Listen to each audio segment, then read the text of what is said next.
आज की इस क्लास में सभी भक्तों का स्वागत है। अभी हम कीर्तन से स्टार्ट करेंगे। जय राधा माधव कुंज बिहारी, जय राधा माधव कुंज बिहारी, जय गोपीजन वल्लभ गिरिवर धारी, जय गोपीजन वल्लभ गिरिवर धारी, यशोदानंदन व्रज जनरंजन, यशोदानंदन व्रज जनरंजन, यमुना तीरावनचारी,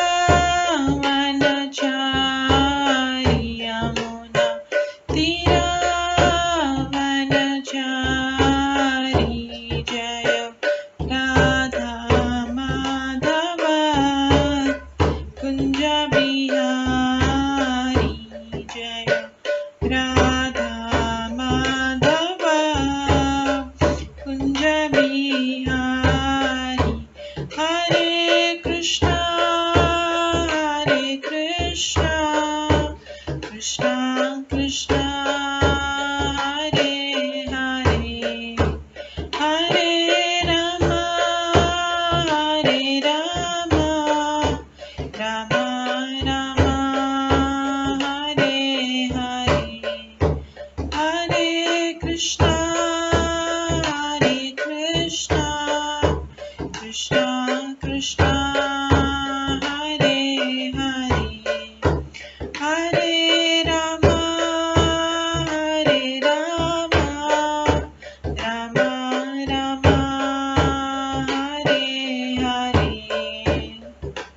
हरे कृष्णा कृष्णा कृष्णा हरे हरे, हरे राम राम राम हरे हरे, हरे कृष्णा कृष्णा कृष्णा हरे हरे, हरे राम राम राम हरे हरे, हरे कृष्णा कृष्णा कृष्णा हरे हरे, हरे राम राम राम हरे हरे, हरे कृष्णा कृष्णा कृष्णा हरे हरे, हरे राम राम राम हरे हरे, हरे कृष्णा कृष्णा कृष्णा हरे हरे, हरे राम राम राम हरे हरे, जय राधा माधव राधे, जय राधा गोविंद राधे, जय गौरनताय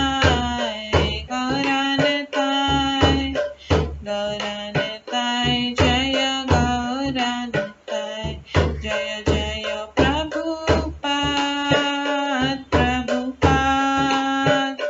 प्रभुपाद जय जय प्रभुपाद, जय जय गुरुदेव जय जय गुरुदेव, नित्य गौर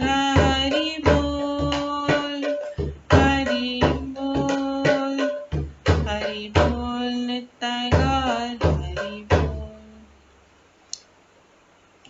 गौर प्रेमानंदे हरि हरि बोल। हरे कृष्णा। आज की इस क्लास में सभी भक्तों का स्वागत है। अभी मंगलाचरण से स्टार्ट करेंगे। ॐ अज्ञानतिमिरन्धस्य ज्ञानाञ्जनशलाकया चक्षुरुन्मिलितं येन तस्मै श्रीगुरुवे नमः। श्रीचैतन्यमनोभीष्टं स्थापितं येन भूतले स्वयं रूप कदा मह्यं ददाति स्वपदान्तिकम्। वन्देऽहं श्रीगुरो श्रीयुतपदकमलं श्रीगुरुं वैष्णवांश्च श्रीरूपं साग्रजातं सहगण रघुनाथान्वितं तं सजीवं साद्वैतं सावधूतं परिजनसहितं कृष्णचैतन्यदेवं श्रीराधाकृष्णपादान् सहगण ललिता श्रीविशाखान्वितांश्च नमो विष्णुपदाय कृष्णपृष्ठाय भूतले श्रीमते भक्तिवेदान्त स्वामिन्निति नामिने।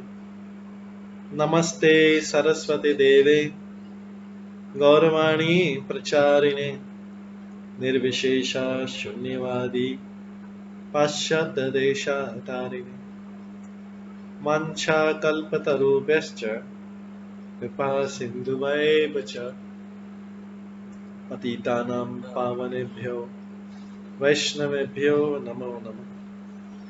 जय श्री कृष्ण चैतन्य प्रभु नित्यानंद श्री अद्वैत गदाधर शिवासादि गौर भक्तवृंद। हरे कृष्णा कृष्णा कृष्णा हरे हरे, हरे राम राम राम हरे हरे। ओम नमो भगवते वासुदेवाय।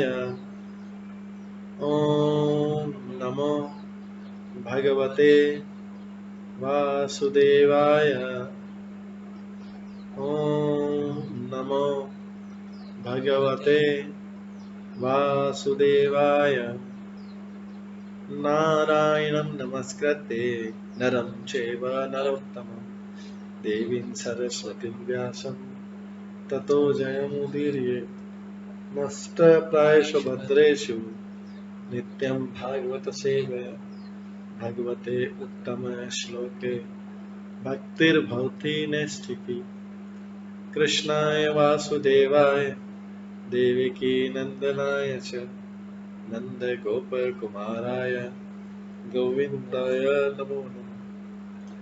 सर्ववेदान्तसारमे श्रीभागवतम् इष्यते तद्रसामृतात् नान्यत्र स्याद्रति क्वचित्। आराध्यो भगवान् ब्रजेश कन्यस्तनधाम वृन्दावन रम्या काचिदुपासना ब्रजवधूवर्गेण या कल्पिता। श्रीमद्भागवतं प्रमाणम् अमलं प्रेम कुमार्थमः श्रीचैतन्य महाप्रभुमतम् इदं तत्रादरो न परम्। मूकं करोति वाचालं पङ्गुलङ्घयते गिरिं यत्कृपातमहं वन्दे परमानन्दमाधवम्। हरे कृष्णा।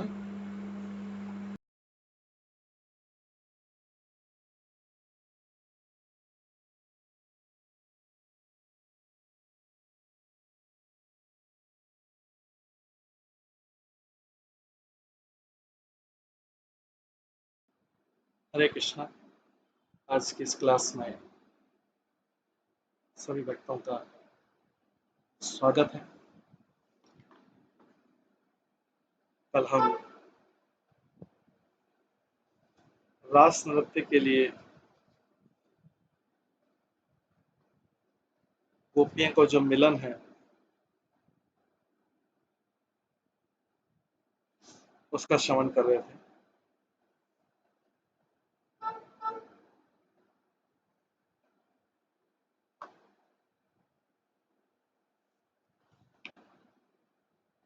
इसमें किस तरह गोपियां कृष्ण की इस वेणु की ध्वनि के द्वारा आकर्षित होती है और सब के सब कृष्ण की तरफ भागी जाती है।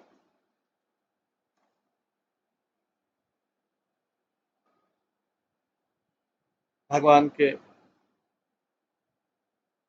इस रासलीला के महोत्सव में चंद्रमा अपनी पूर्ण शोभा पर है। चंद्रमा अपनी लाल रंग की सुखदायी किरणों से पश्चिमी क्षितिज को रंजित करते उदय हुआ और उसने उदय होते देखने वाले को पीड़ा दूर कर दी। यह चंद्रमा उस प्रिय पति के समान था जो दीर्घकालीन अनुपस्थिति के बाद घर लौटता है और अपनी प्रीतम पत्नी के मुखमंडल के लाल कुमकुम से संवारता है। इस तरह से सारी तुलनाएं आचार्यों ने अलग अलग तरीके से की हैं। उसमें फिर वंशी का कौन सा राग निकलता है, ये वंशी का मध्यम राग है। संगीत शास्त्र में मयूर राग भेद में ऐसा कहा गया कि जो मध्यम ग्राम के राग से उत्पन्न होकर अंत में मध्यम स्वर होता है वही मध्यम आदि राग होता है। केवल सायंकाल में इसका गान होता है, केवल सायंकाल में इसका गान होता है। तो इस प्रकार से हम देखते हैं कि संगीत शास्त्र में भी किस समय कौन सा गान होना है।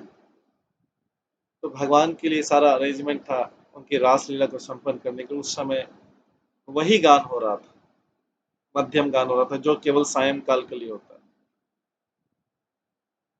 और इस श्रृंगार रस माधुर्य रस में ऋषभ और धेवत स्वर वर्जित होता है।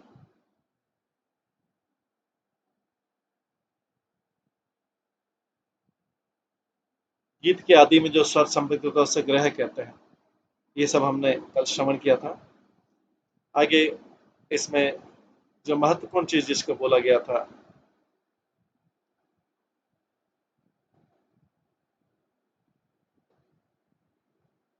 कि वेणु ध्वनि समस्त प्राणियों के लिए मनोहर है। वेणु ध्वनि समस्त प्राणियों के लिए मनोहर है।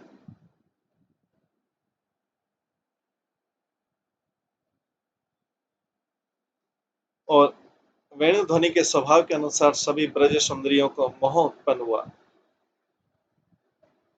इस समय उज्ज्वल रस विशेष के उद्दीपनवश उन्हें आकर्षण हुआ। तो ये वंशी का ध्वर और किसी को नहीं सुनाई दिया, केवल गोपियों को, क्योंकि गोपियों का मन ही कृष्ण में लगा था। इस भौतिक जगत में हम देखते हैं जिसमें मन लगा रहता है, आसक्त रहता है, उसको उस चीज का आभास जल्दी होता है, चाहे वो सही हो गलत नहीं, क्योंकि भौतिक जीवन, लेकिन उसको उस तरफ आभास, क्योंकि वो रात दिन उसी के बारे में सोचता है, तो इसलिए उसका आभास उसको जल्दी होता है। ये तो फिर भी भौतिक जगत है, आभास में वो सही हो नहीं हो किसी भी चीज का वो कहना मुश्किल है। सत्य भी हो सकता है वो आभास, गलत भी हो सकता है वो आभास, ये स्पेक्यूलेशन। लेकिन यहाँ पे केवल गोपियों का ही मन कृष्ण में लगा था, केवल गोपियों का ही मन कृष्ण में लगा था, इसलिए उनको वो ध्वनि सुनाई दी, इसलिए उनको वेणु की ध्वनि सुनाई दी।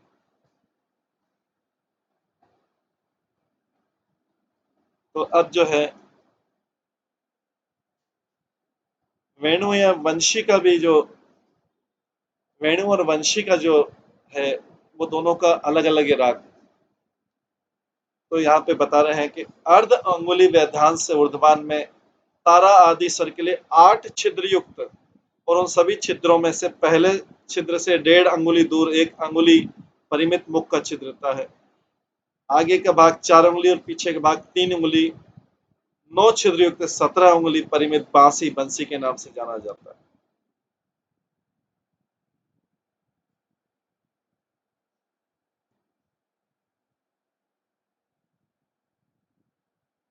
इस प्रकार से बंसी का परिभाषा है।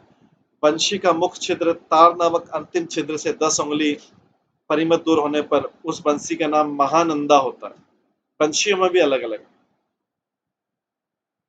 9 छिद्र 17 उंगली परिमित बांस ही बंशी के नाम से जाना जाता है। बंशी का मुख्य छिद्र तार नामक अंतिम छिद्र से 10 उंगली परिमित होने पर उस बंसी का नाम महानंदा होता है। कोई इस बंसी को समोहिनी बंसी कहते हैं। यदि बंसी के तार छिद्र और मुख रंध्र 12 उंगली दूर रहते हैं तो ऐसी बंसी को आकर्षणी बोलते हैं, और 14 उंगली दूर रहने पर उसे आनंदिनी बोलते हैं। ये बंशी अलग अलग है, अलग अलग चीजों की अलग अलग बंसी। आनंदिनी का दूसरा नाम बंशुली भी है।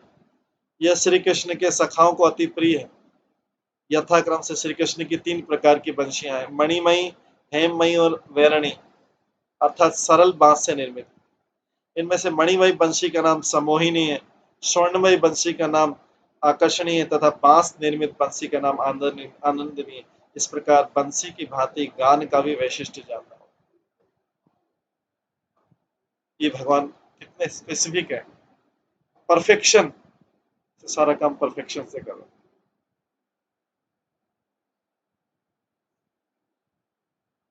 अपने भक्तों के लिए इसी प्रकार से जो भगवान के शुद्ध भक्त होते वो भी भगवान के लिए काम जो है उसको परफेक्शन से करो। तो यहाँ पे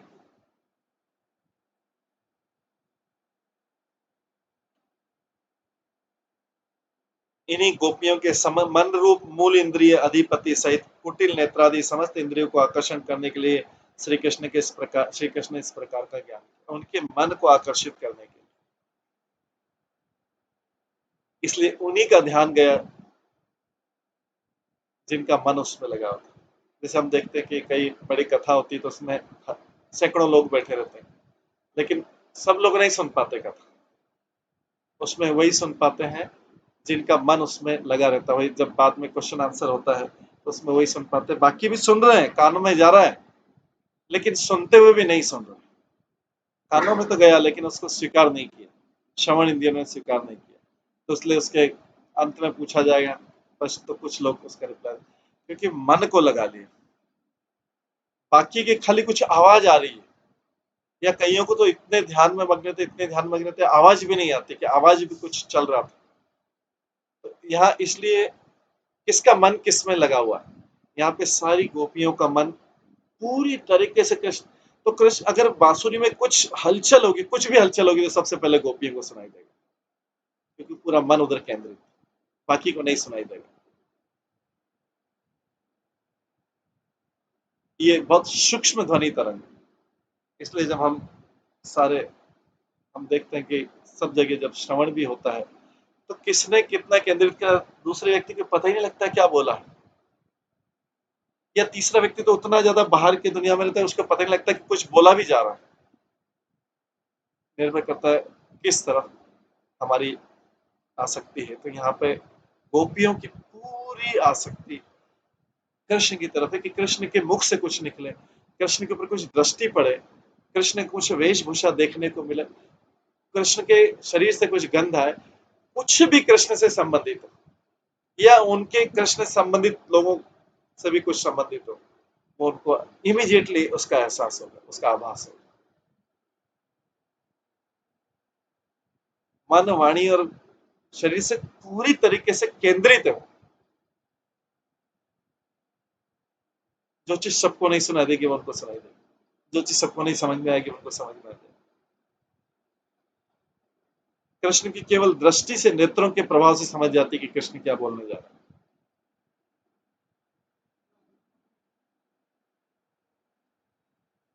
भौतिक जगत में भी ऐसा हो सकता है, कोई थोड़ा बहुत एडवांस में स्पेकुलेट कर ले, सही भी हो सकता है, गलत भी हो सकता है, लेकिन उसका कोई यूज भी नहीं। ऐसी एक्सपर्टाइज भौतिक जगत में लेके कोई क्या करेगा, वो केवल मात्र स्पेकुलेट कर सकता है, उसके अलावा कुछ नहीं कर सकता। लेकिन यहाँ पे इन्हीं गोपियों के मन मूल इंद्रिय अधिपति, कई शब्द एक साथ है, मूल इंद्रिय अधिपति, इंद्रियों के कंट्रोलर मतलब ऋषिकेश, इन्हीं गोपियों के मन रूप मूल इंद्रिय अधिपति सहित कुटिल नेत्र आदि समस्त इंद्रियों को आकर्षण करने के लिए श्री कृष्ण इस प्रकार ज्ञान। एक तो इंद्रिया का अधिपति कौन है? मन। इंद्रियों का मन इंद्रियों को कंट्रोल, लेकिन मूल अधिपति फिर मन को भी कौन कंट्रोल करता है? भगवान कहते हैं ऋषि कृष्ण। तो श्री कृष्ण ने इस प्रकार का ज्ञान किया। तो वास्तव में ऐसा किसको समझ में आ सकता है जिसका मन जब तक कृष्ण फाइनली नहीं लगा। तो श्री कृष्ण बजसुंदरी के मन और इंद्रिय वृत्ति का आकर्षण करने के लिए काम बीज उत्पन्न किया।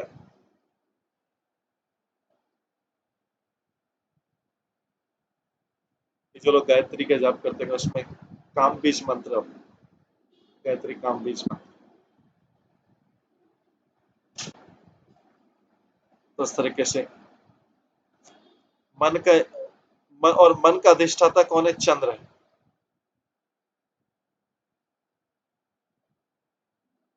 अतः चंद्र बिंदु के साथ में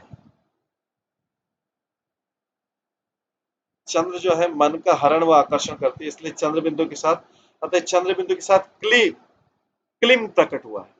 एक क्लीम जो है गायत्री मंत्र में यूज होता है, ये सीक्रेट कॉन्फिडेंशियल, अगर किसी के साथ किसी शब्द के साथ यूज करेंगे तो कॉन्फिडेंशियल हो जाता है मंत्र।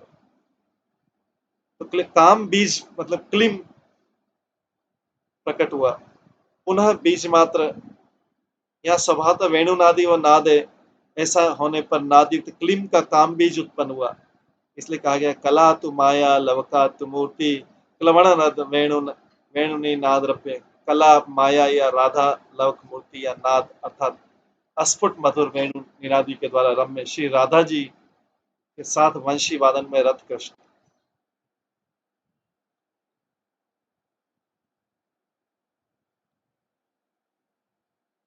तो उसके साथ राधा के साथ में जो युक्त है वो एक कार्य काम बीज है। सिर्फ इस प्रकार श्री कृष्ण इस प्रकार काम बीज रूप मूर्ति धारण की। काम बीज का रूप जो हृदय में श्री कृष्ण के प्रति कामना उत्पन्न कर दे, श्री कृष्ण से मिलन की कामना उत्पन्न कर दे, वो है काम बीज मंत्र। उनके तरफ आकर्षण कर दे। तो श्री कृष्ण ने काम बीज मूर्ति रूप धारण किया।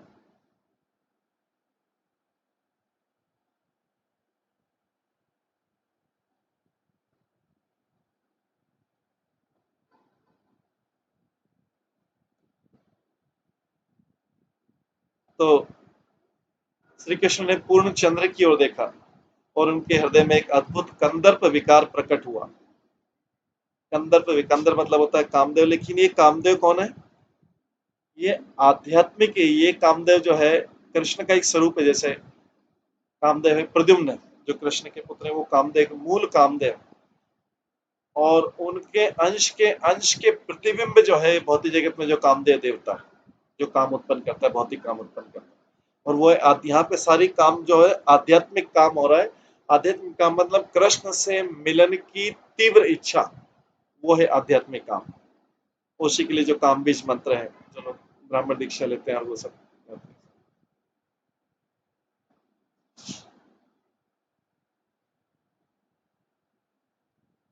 तो श्री कृष्ण ने इस प्रकार काम बीज रूप मूर्ति को धारण किया।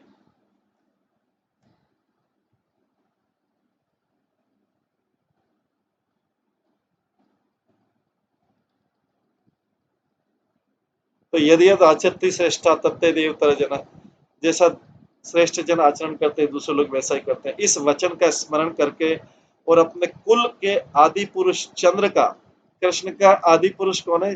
कृष्ण किस वंश में है? चंद्र वंश में है। तो यहाँ पे लिखा अपने कुल के आदि पुरुष चंद्र का धर्म देखकर शोक रहित भाव से पर स्त्री को बुलाने के लिए श्री कृष्ण किसी अमोघ उपाय का प्रयत्न करने लगे, और इसे बताने के लिए यहाँ पे दृष्टा इत्यादि पद कहा है।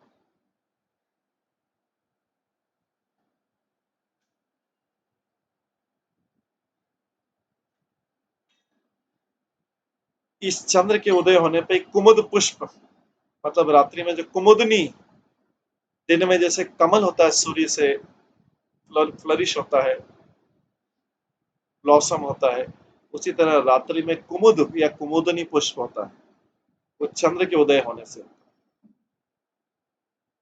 तो कुमुदवंतम श्लोक में आया है।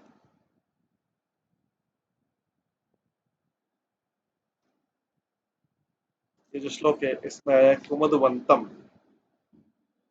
दृष्टा कुमुदवंतम, एक एक शब्द का मीनिंग। रात्रि में खिलने वाले कुमुद फलों को खोलता हुआ देखकर दृष्टा कुमुदवंतम।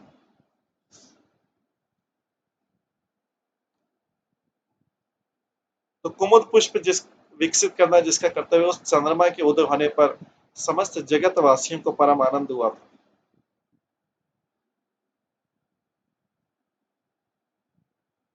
और कुमुदुत का एक और मतलब है पृथ्वी, और मुद का मतलब है हर्ष, अर्थात पृथ्वी का आनंद वर्धन करना ही जिस मुखमंडल का कर्तव्य है, यहाँ अखंड मंडल विशेषण के द्वारा विशेष पद जो चंद्र है उसकी उपलब्धि होती है। तो यहाँ पर अखंड मंडल जो है, अखंड मंडल का मतलब है 16 कलाओं से युक्त पूर्ण चंद्र है। इसमें शब्द आता है अखंड मंडल भी आता है श्लोक में। तो अखंड मंडल, दृष्टा कुमुदवंत अखंड मंडलम,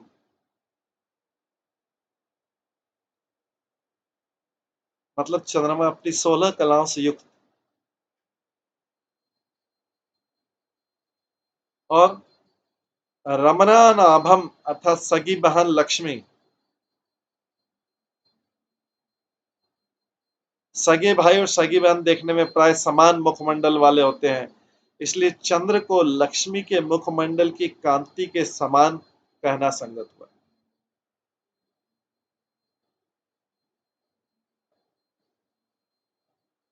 इस वचन के अनुसार पर देवता राधिका का ही साक्षात कृष्णमयी सर्व लक्ष्मीमय में सर्व कांतिमय कृष्ण समोनी। तो रमा मतलब ऐसे लक्ष्मी होता है, लेकिन आदि रमा मतलब रमाओं के आदि है वो राधा रानी, आदि लक्ष्मी जो है राधा रानी। तो रमा शब्द जो है लक्ष्मी जी के सामान्यतः यूज होता है, लेकिन राधा रानी के लिए भी यूज होता है, क्योंकि राधा रानी आदि रमा है, आदि लक्ष्मी, लक्ष्मियों की लक्ष्मी। यहाँ पे जो रमन नाम शब्द हुआ है पद से, गोपियों के मुखमंडल की भांति कांति युक्त पूर्ण चंद्रम को देखकर, गोपियों के मुखमंडल की भांति इसलिए बोला हुआ ऐसा शब्द, दृष्टा कुमुदवनी, उसकी भांति पूर्ण चंद्र को देखकर कृष्ण को गोपियों का स्मरण आया, और इसलिए उन्हें आकर्षण करने के लिए श्री कृष्ण ने मधुर वंशी ध्वनि की।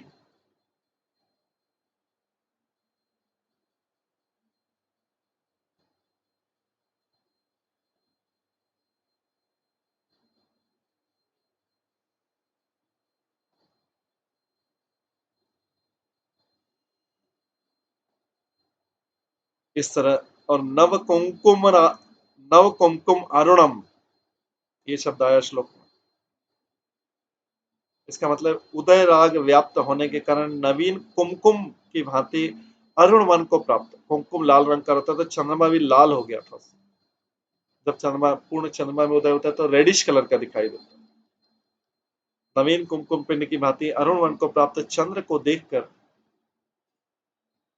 और कुमकुम लेपन के कारण अरुण हुए अपने को तथा अपनी प्रसिद्ध अंग कांति द्वारा अथवा स्वयं द्वारा पालित गायों के द्वारा गौचारण वन भूमि को देखकर अथवा सुंदर नयने वाली गोपियों को आकर्षण करने के लिए श्री कृष्ण ने मनोहर मधुर अस्फुट वेणु वादन करने लगे।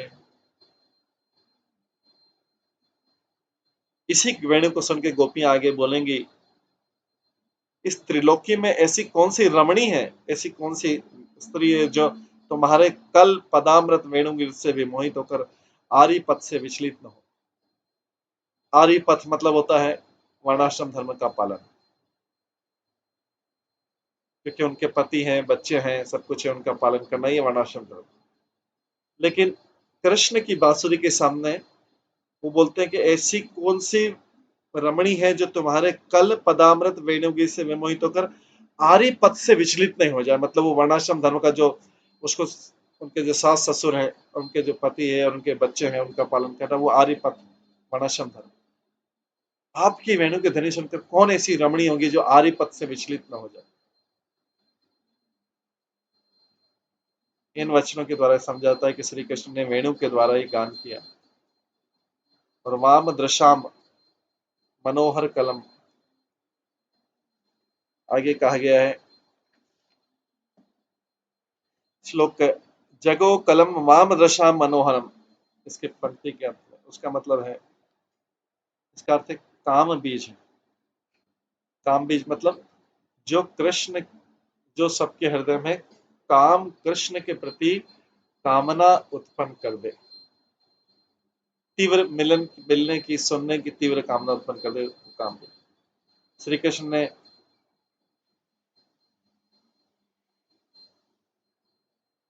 ने वंशी नाद के द्वारा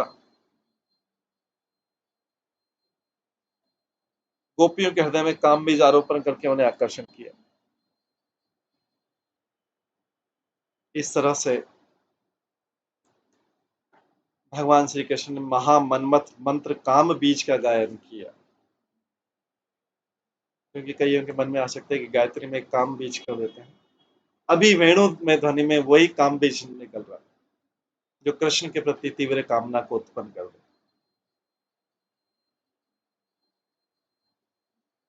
यहाँ पे जो क्लीम शब्द है, मनोहर पद में मन शब्द के अधिष्ठाता चंद्र को हरम आकर्षण करता, चंद्र बिंदु के योग से क्लीम काम बीज उत्पन्न हुआ।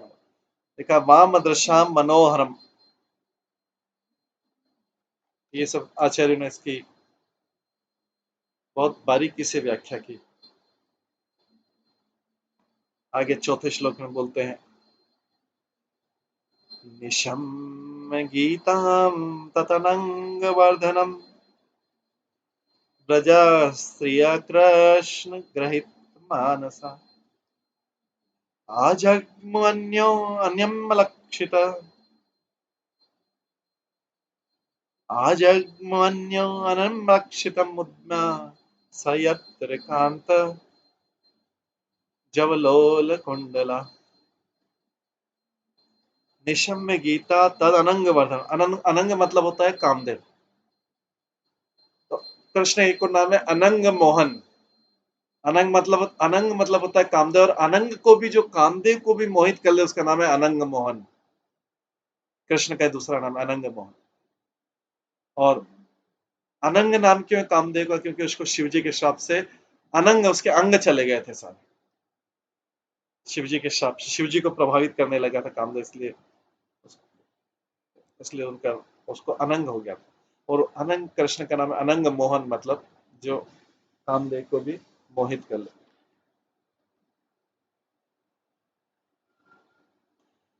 तो इसमें श्लोक में जब वृंदावन की युवतियों ने कृष्ण की बांसुरी का संगीत सुना, जो प्रेम भावना को उत्तेजित करने वाला था, तो उनका मन भगवान द्वारा वशीभूत कर लिए गए। संगीत सुना तो कृष्ण इसीलिए काम बीज उत्पन्न करने के लिए वो किया था।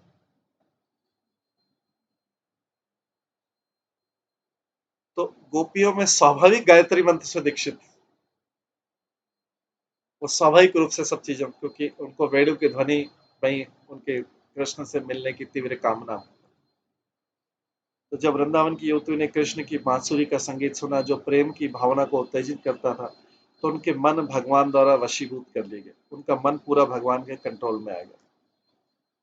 वे वहीं चली गई जहां उनका प्रियतम बाट जो रहा था, जहां पे कृष्ण इंतजार कर रहे थे, उस डायरेक्शन में चली। वे एक दूसरे को अनदेखी करती हुई, कई गोपियां, हजारों गोपियां जा रही, लेकिन एक दूसरे को देख नहीं पा रही। हम देखिए इतनी तेजी से आगे चली कि उनके कानों की बालियां आगे पीछे हिल डुल रही। उतनी कृष्ण में अब्सॉर्ब थी। इस भौतिक जगत में देखा जाता है, इसके विपरीत होता है। कोई व्यक्ति अपनी आसक्तियों में या जहाँ कामना, वहां इतना एब्सॉर्ब, उसको बाहर नहीं लगता, उसको पता नहीं लगता बाहर के वर्ल्ड में क्या हो रहा है। कई बार उसमें इतना बुरी तरह डूब जाता है, आसपास क्या है, बाहर का वातावरण क्या है, उसमें पूरा डूब जाता है। ये है भौतिक कामना में डूबना।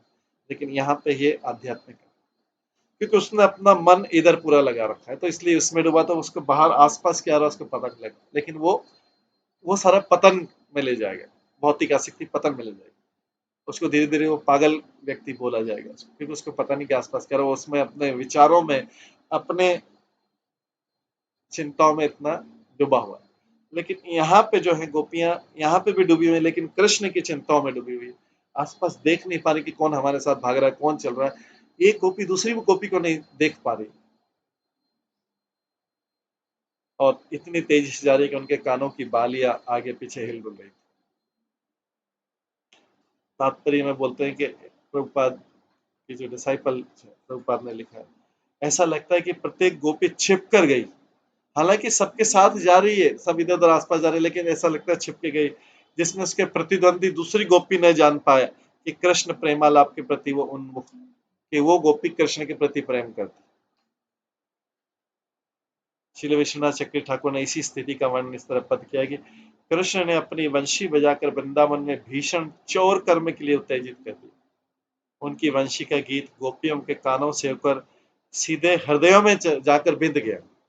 तो कानों से जो भी हम श्रवण करते हैं वो सीधा, अगर सही ढंग से श्रवण किया हो तो सीधा हृदय में जाता है, और नहीं किया तो एक कान से निकल के दूसरे कान से चला जाता है, एक कान में आके दूसरे कान में चला जाता है। लेकिन यहाँ पे लिखा है इसलिए जब कभी महत्व हृदय में चला गया, कानों से श्रवण करके उनके हृदय में चला गया, उस अद्भुत संगीत ने उनका सब कुछ, इसको बोला गया चौर कर्म, विश्वनाथ करती बोले उनकी इस अद्भुत संगीत ने जो वेणु से निकला था, गोपियों का गंभीरता, लज्जा, भय, विवेक तथा मन को भी चुरा लिया, और एक ही क्षण में इस संगीत ने ये सब कुछ कृष्ण के पास पहुंचा दिया। एक ही क्षण में सारी उनकी गंभीरता, लज्जा, भय, विवेक तथा मन कृष्ण के पास पहुंच गया, जैसे ही बंसी की ध्वनि ने सुनी। वो तो बाद में पहुंची, लेकिन ये सारी चीज पहले पहुंची।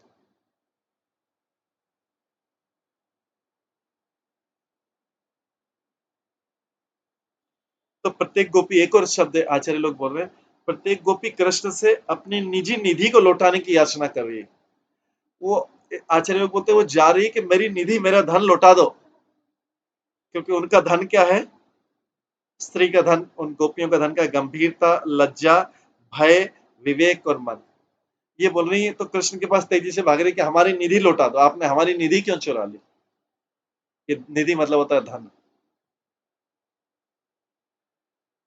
हर सुंदर गोपी यही सोच रही कि मुझे उस महान चोर को पकड़ना है जिसने मेरा ये सब चुरा लिया। इसलिए वो इस तरह एक दूसरे से अनजान में आगे बढ़ रही, देख भी नहीं रही, लेफ्ट राइट नहीं देख, तो तेजी से जाती जा रही उसी डायरेक्शन में जाती है। अभी जाके वहां से मैं अपनी सारी चीजें लेके आऊं, किसने चुरा लिया मेरे साथ। भौतिक जगत में मन चुराया जाता है, लेकिन वो भौतिक है।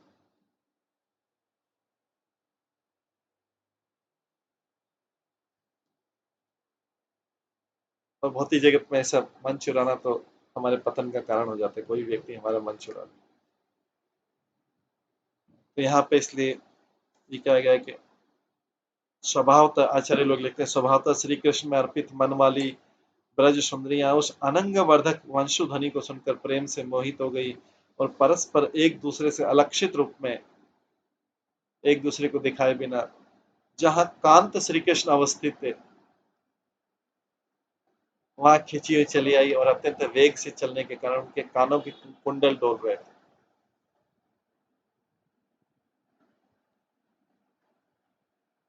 आगे लिखते हैं, ब्रज देवियों में परस्पर सपत्नी भाव का उदय न हो जाए, इसलिए वे एक साथ में न जाकर अकेले ही कृष्ण के निकट चली गई। लेकिन बाकी भी जा रहे थे, उनको पता नहीं था। गीत ध्वनि के मार्ग से वे सब उसी स्थान की ओर चलने लगी जहां वे कांत विराजमान हो रहे थे। वो कृष्ण जिन्होंने सब कुछ छोड़ लिया था, कांत मतलब होता है स्वामी। अतिशीघ्र चलने के कारण उनके कानों के कुंडल हिलने लगे। तो वैष्णव तोषणी में जीव गोस्वामी लिखते हैं, भगवान श्री कृष्ण के वेणु गीत केवल उनकी प्रियतमा गोपियों ने ही सुना, और वे उसके प्रभाव से आकृष्ट हुई। अन्य गोपियां उस वेणु ध्वनि को नहीं सुन पाई। इसलिए श्री भगवान की ऐसी विशेष शक्ति की सूचना देने के लिए सुखदेव गोस्वामी ने निशम्य शब्द का उपयोग किया।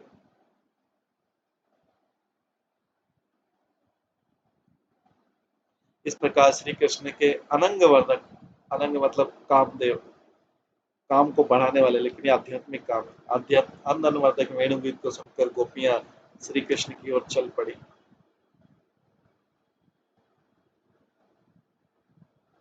तो यहाँ पे अनंग शब्द के प्रयोग का उद्देश्य है कि भगवत विषयक जो काम भगवत विषय काम मतलब आध्यात्मिक काम पहले गोपियों के हृदय क्षेत्र में बीज के रूप में था, अब श्री कृष्ण के वेणुगीत को श्रवण कर वही काम वर्धित हो गया।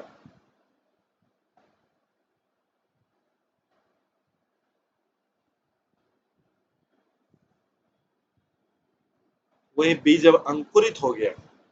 अनंग का मतलब यहाँ पे बीज अंकुरित होगा, अर्थात जिस प्रकार से बीज अंकुर होता है और अंकुर वृद्धि को प्राप्त कर पत्र पुष्प और फलों से सुशोभित होता है तथा उस फल से पुनः बीज प्राप्त होता है, उसी प्रकार वंशी गान के श्रवण से पूर्व गोपियों के हृदय क्षेत्र में अनंग अर्थात काम बीज पहले धैर्य लज्जा आदि से ढका हुआ था, किंतु अब वही अंकुर प्लवित उठा अर्थ सूचित करता है, अर्थात वंशी गान श्रवण के पश्चात गोपियों ने धैर्य लज्जा आदि आवरण को भेद कर ब्रज सुंदरी श्री कृष्ण के भेजकर ब्रज सुंदरियां श्री कृष्ण के निकट उपस्थित हुई। उनका उस समय वो लज्जा और जो सारे दूसरे चीजें थी वो सब जो है भय लज्जा गंभीरता विवेक मन, उससे पहले जो ये उनका काम भी अंदर कृष्ण काम मतलब कृष्ण के प्रति कामना, ये भौतिक काम की बात थी।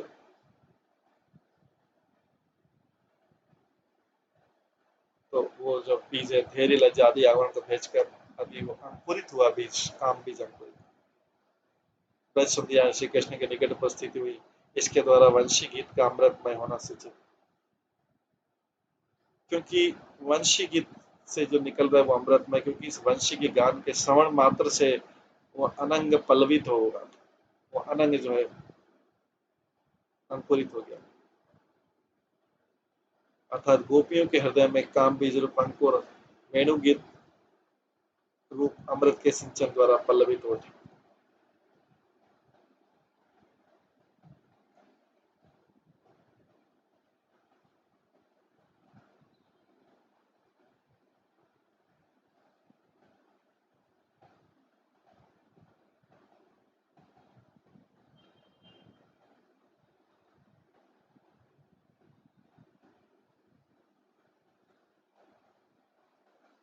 अतः परम आकर्षक श्री कृष्ण के द्वारा पहले ही जिनका मन चुरा लिया था वे प्रियतमाएं हैं, वे गोपियां हैं विशेष, अब उस गीत को श्रवण कर परस्पर एक दूसरे को न देखकर अकेली ही जहाँ श्री कृष्ण विराजमान थे उस पर चल दी। परस्पर एक दूसरे को न देख जाने के कारण श्रीधर स्वामी ने व्याख्या दी, श्री कृष्ण की प्रेसिया परस्पर सख्यवती होने पर भी अपने अपने यूथों में मतलब ग्रुप में विभक्त थे, जैसे राधा का एक यूथ, राधा का ग्रुप, राधा रानी का ग्रुप, चंद्रावली का ग्रुप, तो श्री कृष्ण द्वारा एक ही समय में सबको आकर्षित होने पर करने पर भी किसी ने भी अन्य किसी को नहीं देखा, जो जहां थी वहीं से बिना किसी को बतलाए चल पड़ी। अतः एक दूसरे को परस्पर न देखने का कारण था कि श्री कृष्ण के द्वारा सबके चित्त को आकर्षित कर लिया गया। उस समय उनका चित्त श्री कृष्ण के द्वारा आकर्षण होने पर उनकी विचार बुद्धि लुप्त हो गई, इसलिए वे अत्यंत वेग से श्री कृष्ण के समीप आगमन किया उन्होंने। सुखदेव गोस्वामी की सुक्ति से समझा जा सकता है कि उनके हृदय में स्फूर्ति हुई कि वो श्री शुक सर्वदा श्री कृष्ण के निकट, वो जो है वो गोपी, उसको लगे कि वो गोपी जो है श्री कृष्ण के एकदम निकट, इसलिए श्री कृष्ण ने उनको बुलाया। हर गोपी यही समझ रही।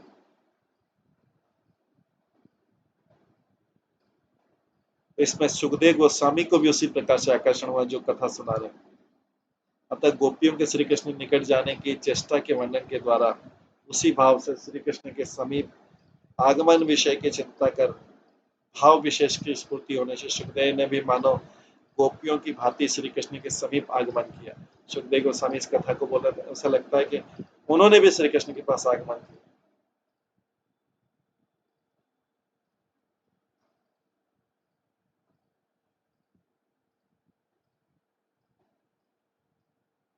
तो जहां गोपियों के कांत श्री कृष्ण अवस्थित थे वे सब उसी स्थान पर उपस्थित हो गए।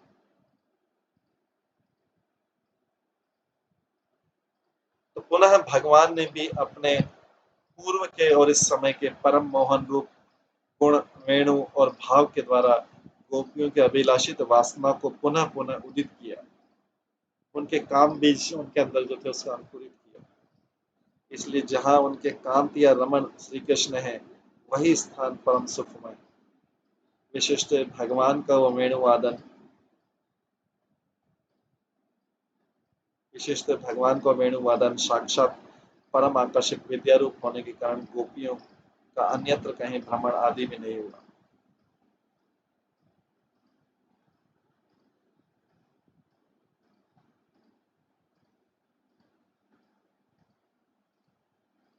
विश्वनाथ चक्री ठाकुर लिखते हैं, मधुर वेणुगान सूत्र से गुंफित सोने की पुतली की भांति गोपियां वहां पे उपस्थित हुई जहां उनके कांत थे, और उसी स्थान की ओर बाकी गोपियां आ रही। इस अभिप्राय से सुखदेव गोस्वामी कर रहे हैं कि वह गीत मनोहर होने पर भी अनंग वर्धक है, अर्थात जो अनंग मतलब प्रेम ब्रज सुंदरी के मन में पहले से विद्यमान था, जो काम बीज और वेणु गीत के श्रवण से वो वर्धित हो गया, अनंग वर्धित। श्री कृष्ण के द्वारा प्रेरित वेणु गीत ने महाचोर की भांति ब्रज सुंदरियों के कपाट शून्य करने के द्वारा उनके अंतःकरण रूपी कोषागार में प्रवेश कर उनके मन और मन के साथ धैर्य, लज्जा, भय और विवेक आदि महाधन की चोरी कर उसे अति शीघ्र श्री कृष्ण को अर्पित कर दिया। वो सारा धन, गोपियों का धन चोरी करके श्री कृष्ण को दे दिया।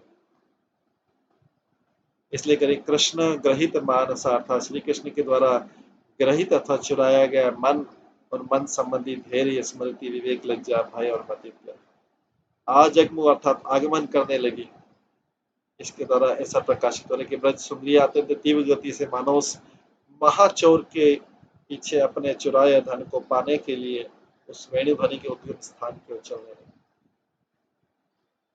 गोपियां उस महाचोर चक्रवर्ती के निकट अपने अपने चुराए धन को पुनः प्राप्त करने की प्रार्थना करने जा रहे हैं।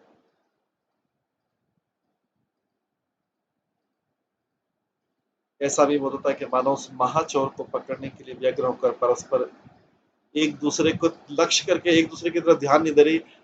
उनका उद्देश्य उस महाचोर को पकड़ना जिसने उनका सारा चीज चुरा ली। क्या चीज चुरा ली? उसने उनकी गंभीरता चुरा ली, उनकी लज्जा चुरा ली, उनका भय चुरा लिया, उनका विवेक चुरा लिया, उनका मन चुरा लिया।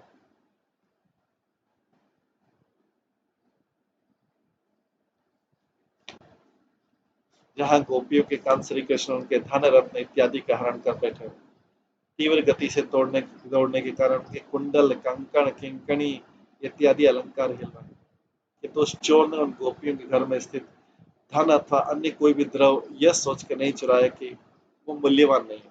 उनका धन और बाकी चीजें जो भौतिक धन है वो सब नहीं चुराया।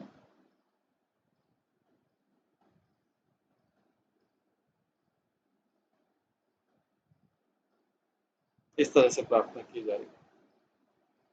5वें श्लोक में बोलते हैं,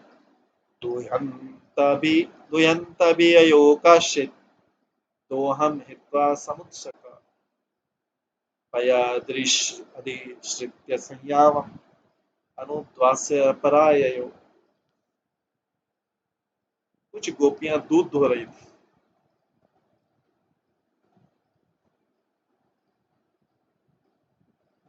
जब उन्होंने कृष्ण की बांसुरी सुनी, उन्होंने दूध धोना बंद कर दिया और वे कृष्ण से मिलने चली गई। कुछ ने चूल्हे पर दूध को उबलते छोड़ दिया और कईयों ने चूल्हे में रोटियों को सिकते हुए छोड़ दिया।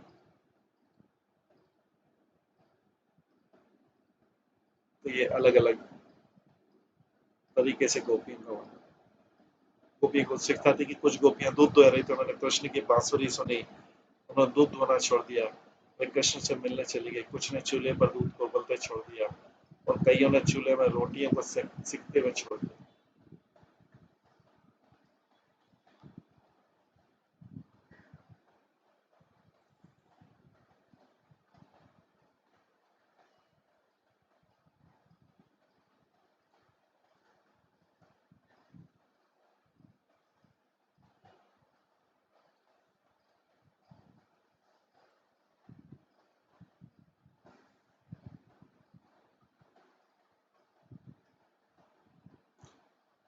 तो कुछ लोग, जो लोग श्री कृष्ण भक्ति से भावित होते हैं, जो श्री कृष्ण से भक्ति से भावित हृदय वाले होते हैं, श्री कृष्ण सूचक कोई भी शब्द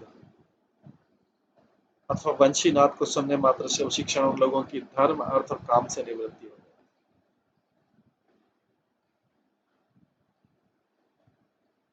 इसलिए आरंभ में किए हुए कर्मों के पूर्ण न होने से पहले ही वे गोपियां इसलिए आरंभ किए हुए कर्मों के पूर्ण न होने से पहले ही वे गोपियां उन कर्मों को वहीं त्याग कर उसी अवस्था में, उसी वेश में वेणुनाद की ओर चल पड़ी।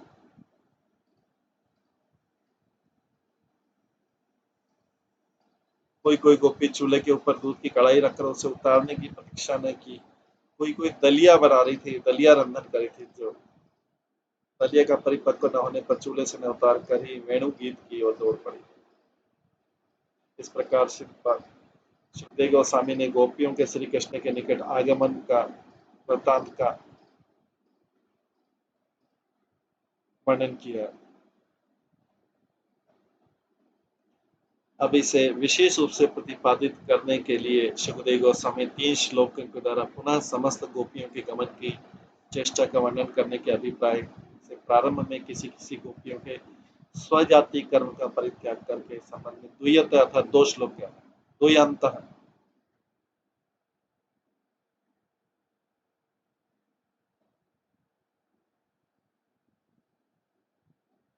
गायों का दोहन करते करते वेणु गीत की दिशा की ओर दौड़ पड़ी।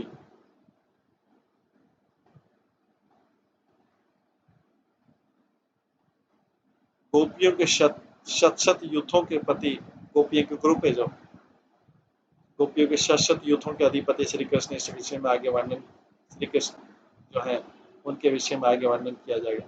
यहाँ दो शब्द का अर्थ दोहन या दुग्ध दोहन, और गोपी के द्वारा हित्वा अर्थात दोहन के कार्य का त्याग का कारण सम उत्सुक अर्थात एक क्षण का भी विलंब सहन करने में उनकी असमर्थता, वो कृष्ण से मिलने में एक क्षण का विलंब भी नहीं सहन कर पा रही।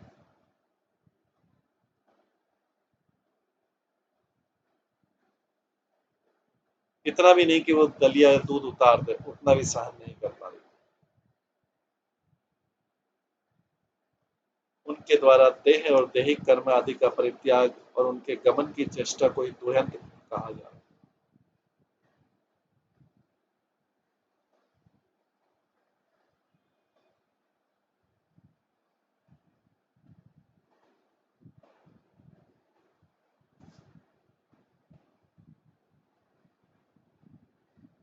कोई स्वयं गोदोहन कर रही थी, कोई दो गोधन करा रही थी, उस गोदोहन कर्म को परित्याग कर चल पड़ी। कोई कोई चूल्हे पर दूध को रख कर या उसे उतारने की अपेक्षा न कर चल पड़ी।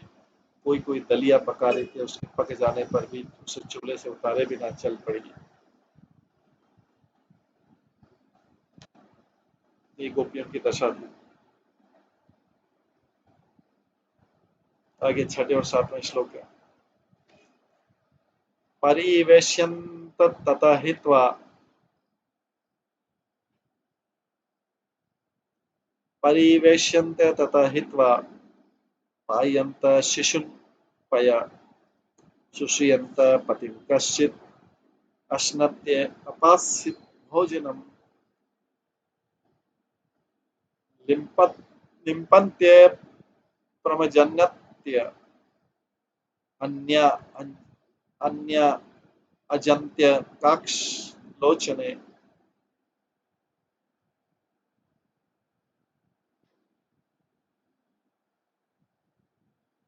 व्यस्त्यस्य वस्त्राभरणा काश्चित् कृष्ण अंतिकम ययु।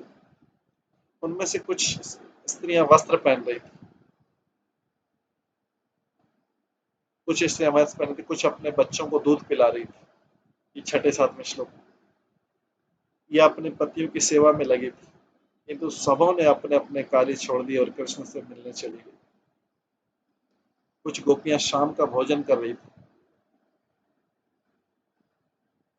कुछ नहा धोकर शरीर में अंग राग अपनी आंखों में काजल लगा रही थी।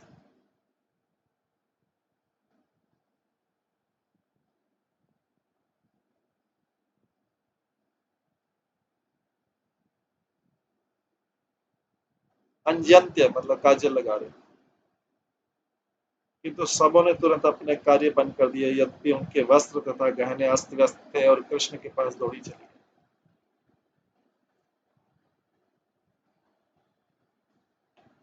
यहाँ पे बता रहे हैं कि कोई कोई गोपियां बंधु बांधवों को भोजन परोस रही थी, कोई कोई छोटे बच्चों को दूध पिला रही थी गोपियां, कोई कोई स्वयं भोजन कर रही थी। वे सब उन कार्यों को परित्याग कर प्रीतम कृष्ण की ओर चल पड़ी।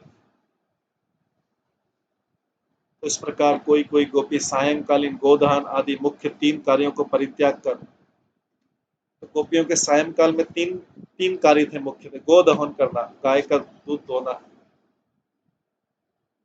भोजन कराना, परिवार वालों को भोजन कराना, अन्न परोसना और तैयार होना। इन तीनों लोक धर्मों को त्याग कर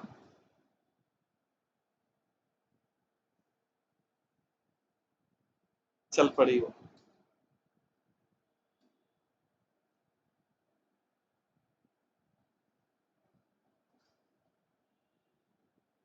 कोई कोई गोपी बहन के पुत्र को, ननंद के पुत्र आदि को गोदुग्ध का पान करा रही थी, क्योंकि जॉइंट फैमिली जैसे थे तो वो दूसरे के बच्चों को, मतलब ननंद के और उनके बच्चों को दुग्ध पान करा रही थी, गोदुग्ध पान करा, वो उसे भी त्याग कर चल पड़ी। ऐसा लगता है, आचार्य लोग लिखते हैं कि शिशु जो है ये गोपियों के गर्भजात शिशु नहीं थे, ये उनके जॉइंट फैमिली में दूसरे शिशु थे। उनके किसी को गोदुग्ध का पान कर रही थी, कि किसी को खिला रही थी,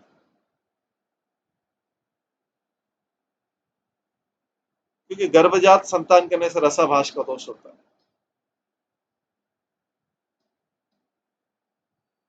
तो गोपियों द्वारा इस प्रकार के लोक धर्म का परित्याग का स्वधर्म के परित्याग की बात बतलाई जा रही है। कोई कोई गोपी पति के स्नान के लिए जल गर्म कर रही थी संध्या के समय, उसे त्याग कर चल पड़ी।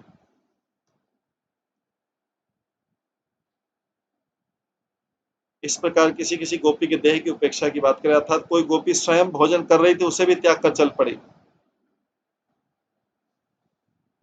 तो उन्होंने अपना इत्यादि श्लोक के द्वारा स्त्री मात्र के धर्म के परित्याग की बात हो गई। कोई कोई गोपी भोजन परिस रही थी, कोई कोई पति की सेवा के लिए जल गर्म कर रही थी, वह इन सब कार्यों को छोड़कर चल पड़ी। और लिम्पत्य, आगे 7वें श्लोक में लिम्पत्य, कोई कोई गोपी शरीर का मार्जन कर रही थी, स्नान करने के लिए तैयार हो रही थी संध्या के समय तक।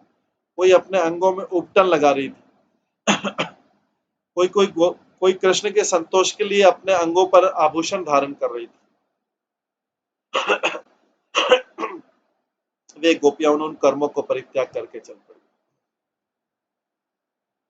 इस प्रकार जिनका हृदय भगवान श्री कृष्ण में आसक्त होता है और उन्हें प्रसन्न करने के लिए वे जो कुछ भी करते हैं, उस कर्म के असंपूर्ण होने पर भी वो कर्म निष्फल नहीं होता, अपितु पूर्ण सफल हो जाता है। तो जो व्यक्ति कृष्ण में के लिए कर्म करने में आसक्त होता है, अगर वो कर्म पूरा भी नहीं हो तो भी निष्फल नहीं होता, पूर्ण उसको पूरा सफल माना जाता है, क्योंकि कृष्ण में आसक्त होकर वो कर्म कर रहा है। इसी प्राय अभिप्राय से कहा गया व्यस्त अस्त, कोई कोई गोपी विपरीत रूप से वस्त्र आभूषण धारण कर रही थी, उल्टा, अर्थात कमर से नीचे पहने वस्त्र को उत्तरी बना लिया और उत्तरी को नीचे का वस्त्र बना लिया, तथा उनके भूषण आदि भी आभूषण में विपरीत हो रहे। कोई कोई गोपी दिन रात श्री कृष्ण की प्राप्ति की आशंका से विरह की अवस्था में भी अंगों पर अलंकार धारण कर रही। और पुनः गीत गोविंद की रीति के अनुसार कोई कोई गोपी श्री कृष्ण के प्रेम के विलास का सूचक अपनी अंग सज्जा को भी परम उत्कंठा के कारण परित्याग कर रही थी।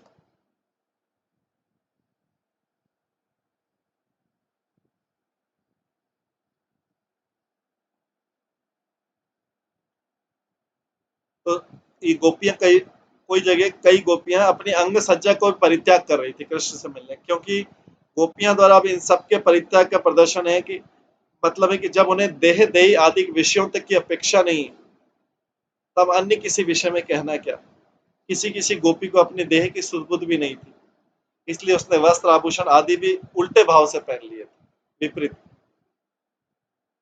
इसी को व्यस्त कहा गया। ये कृष्ण की बांसुरी की ध्वनि से। जिस उत्कंठा का अनुभव पूर्वत समस्त कार्यों का त्याग करना था, उसी को विभ्रम बोला जाता है। तो अपने प्रीतम श्री कृष्ण के साथ मिलने के लिए प्रबल मदन के आवेग से हार माल्य आदि आभूषणों के अनुचित स्थान पर विन्यास का विवरण, वो अपने आभूषणों को अनुचित, कहीं इधर उधर का आभूषण इधर पहन रही। इससे सिद्ध होता है कि गोपियों के प्रेम में जिस प्रकार कृष्ण की अपेक्षा देखी जाती है, वैसी अपेक्षा वेश आदि में नहीं, उनकी वैसी अपेक्षा वेश आदि में नहीं देखी जाती। उनकी कृष्ण के प्रति ज्यादा उनका आवेग है कि बजाय कि क्या वेश धारण कर रही, कृष्ण के प्रति उनकी ये जो है आवेश है, अपेक्षा है। इसलिए वो वेश में आवेश में नहीं है, वेश को उतना ध्यान नहीं दे रही। अतः जिसमें गोपियों के समान प्रेम होता है, वह प्रेम जिस प्रकार भगवान के लिए अपेक्षित होता है, उस प्रकार का उनका वेशभूषा के प्रति अपेक्षित नहीं था, वेशभूषा के प्रति उतना उनका मन नहीं। किंतु तत्पश्चात मिलन के समय श्री कृष्ण स्वयं ही परिहास करते हुए उनके वस्त्र भूषण को उचित स्थानों पर धारण करा देते हैं। जब कृष्ण से आगे मिलेंगे तो कृष्ण बोलेंगे, अरे क्या क्या पहन रखा है तुमने, इसको ठीक करो। इस प्रकार दोहन आदि कार्य अन्यों के लिए अवश्य अपेक्षणीय होने के कारण उनकी उत्तरोत्तर श्रेष्ठता ही समझनी चाहिए। गोपियों के लिए स्वजाति धर्म गोहन की अपेक्षा उबले हुए दूध को उतारना श्रेष्ठ। दूध उतारने की अपेक्षा सेवकों और बांधवों को भोजन परिसना। तो गोपियों के कार्यों में देखिए क्या क्या है, श्रेष्ठता है। गोपियों के लिए सब स्वजाति धर्म में सबसे पहले गोदोहन कार्य, गाय को धोना, लेकिन उससे श्रेष्ठ है उनके लिए उबलते हुए दूध को उतारना श्रेष्ठ। उससे श्रेष्ठ है सेवकों और बांधवों को भोजन परोसना। उससे श्रेष्ठ भोजन परोसने से स्नेह पूर्वक शिष्यों को दूध पिलाना। उससे श्रेष्ठ है उनके पति की सेवा करना। इस प्रकार उनके कार्यों की उत्तरोत्तर श्रेष्ठता होने के कारण उनके श्रेष्ठ भाव की भी प्रतीति होती, लेकिन उससे भी उन सब कार्यों से श्रेष्ठ है उनके लिए कृष्ण के निकट जाना। तो देखिए एक से एक कार्य के सबसे पहला सबसे नीचे वाला कार्य है गाय धोना, उससे ऊपर का कार्य उबलते हुए दूध को उतारना, उससे ऊपर कार्य दूध को उतारने की अपेक्षा बंधु बांधवों को भोजन परिसना, उससे ऊपर का कार्य स्नेह पूर्वक शिशु को दूध पिलाना, उससे ऊपर का कार्य रमणियों के लिए पति सेवा करना। इस प्रकार उनके कार्यों के उत्तरोत्तर श्रेष्ठता एक के बाद श्रेष्ठता है। उनको श्रेष्ठ कामों को छोड़ के उससे भी श्रेष्ठ कार्य जो परम श्रेष्ठ कार्य है, सब कार्यों को छोड़कर गोपियां श्री कृष्ण के निकट चली गई। विश्वनाथ चक्री ठाकुर लिखते हैं, उन गोपियों ने जिसमें देह और देहिक आवेश तक का त्याग कर दिया, उनको पता नहीं उनका देह देहिक क्या पहन रखा है क्या नहीं पहन रखा, देह और देहिक आवेश का त्याग कर दिया। कोई कोई गोपी चंदन आदि के द्वारा अपने देह का अवलोकन कर रही थी, कोई गोपी उबटन लगा रही थी। ये सब संध्या का समय था, स्नान करने की तैयारी थी। किसी ने चंदन का पेस्ट लगा रहा था, अपने किसी ने उपटन, किसी किसी को गमन आवेग अपने अंगों की भी शुद्ध नहीं थी, उसी के लिए अस्त व्यस्त उल्टे पुल्टे रूप में अपने आभूषण धारण कर लिए। ये गोपियों की स्थिति हो गई थी कृष्ण की बांसुरी सुनने के पश्चात।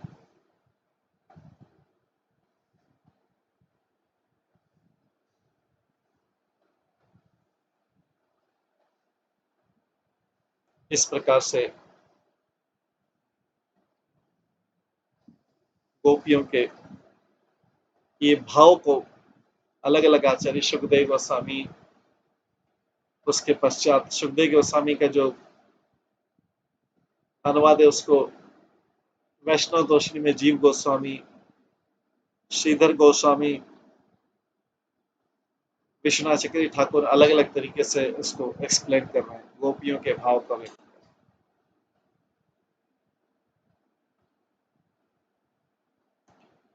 तो आज इस गोपियों के भाव के वर्णन को हम यहीं पे विराम देते हैं और कल इसके पश्चात गोपियों के भाव क्या होते हैं और उसकी प्रतिक्रिया क्या होती है, वो सब हम कल की क्लास में श्रवण करेंगे। हरे कृष्णा। सभी भक्तों का बहुत बहुत धन्यवाद। आज की क्लास को यहीं पे विराम देते हैं। हरे कृष्णा। सभी भक्तों का बहुत बहुत धन्यवाद। सभी भक्तों के लिए एक बार हरे कृष्ण महामंत्र का जप करते हैं। हरे कृष्णा कृष्णा कृष्णा हरे हरे, हरे राम राम राम हरे हरे कृष्ण।